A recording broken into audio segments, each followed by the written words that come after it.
Hi, this is Steve Blythe from Bird Barrier, and today we're going to assemble the OvoControl Feeder.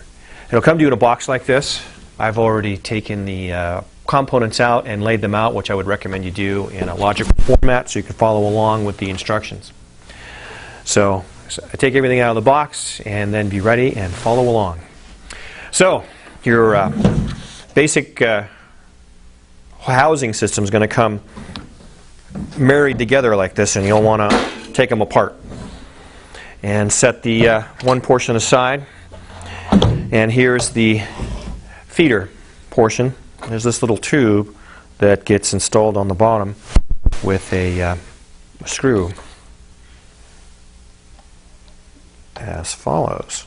We'll take our motor assembly, and you'll notice that there's little spacers in here for the wires that I've already removed one.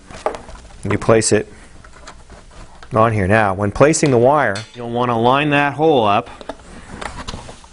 with your wire. Because if you don't, wire won't be long enough. So here's my alignment, the little rubber seal that goes in. Now I know which of these holes to use for alignment, using the long screw and a washer to go through this little sandwich of parts.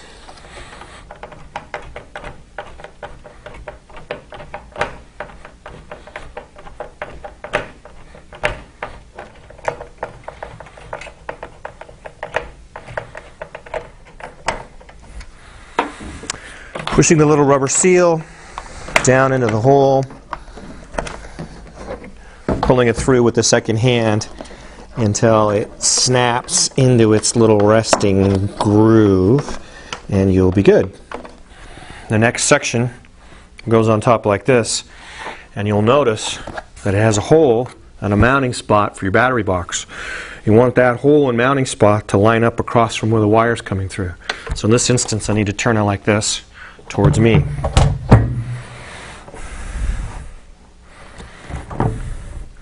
Then there's 9 of these little captive bolts that go around the outside to hold it together and keep it weatherproof. A washer, a lock washer, and a nut. Now that we've got our 9 screws around the bottom, we're going to stick on the legs and stand this guy up. Legs have a hole that's going to be affected by your next post piece, so stick it so where the hole is showing on each of your legs. Slide those in. Hole up. Then you have this little snappy thing here that's going to align with the hole to hold the leg on, so when we turn this over, the legs don't fall off.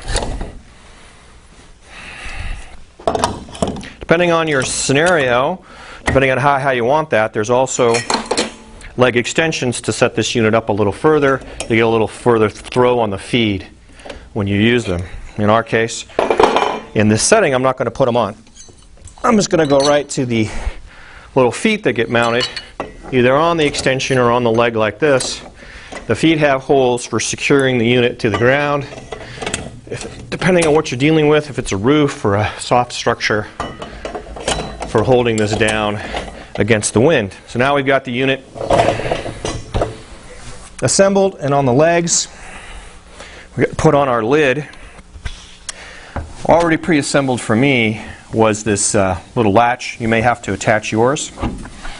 Alright, there's also an associated clasp that's going to be placed on the outside of the unit here. So I'll get my screws for that. Screw,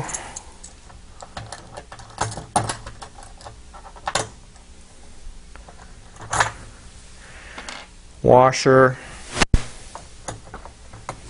lock washer, and nut.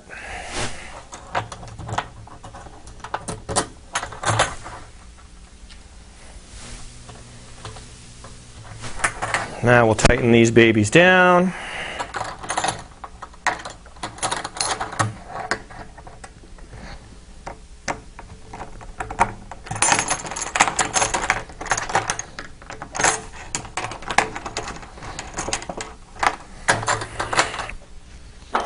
and we'll work on our hinge.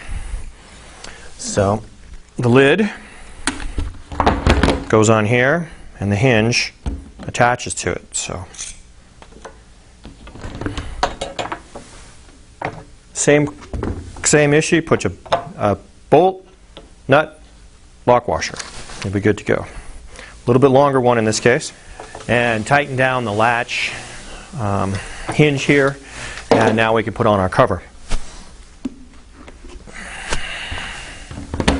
Cover fits on like this, and this pin slides through to hold it on. Cotter pin on the end to keep it from falling off. Give that a little twist, and we have a nice lid. So we move on to our controls. We have a control box that needs to be attached to it. And remember, we aligned our control box holes up with the hole for the wire that goes to the motor. It attaches here.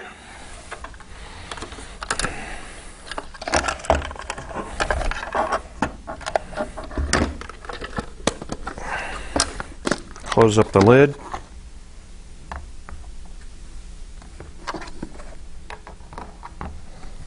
Orient the wire and all the holes. Stick it in there. There's a little rubber seal that you want to have lined up. And then we grab our washer, our little nylon non-reversing nut for each one of these 4 posts that stick out the end of the timer. There's a wire inside of here that you're then going to connect, that connects it to the motor. A little push connect with a snap.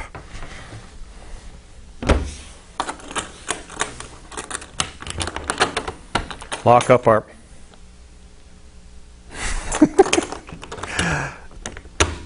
our feeder. Take your battery. Has a positive and a negative contact. The negative is in the center. Open up your timing box. Find your positive and negative alligator clips. Clip them to these terminals.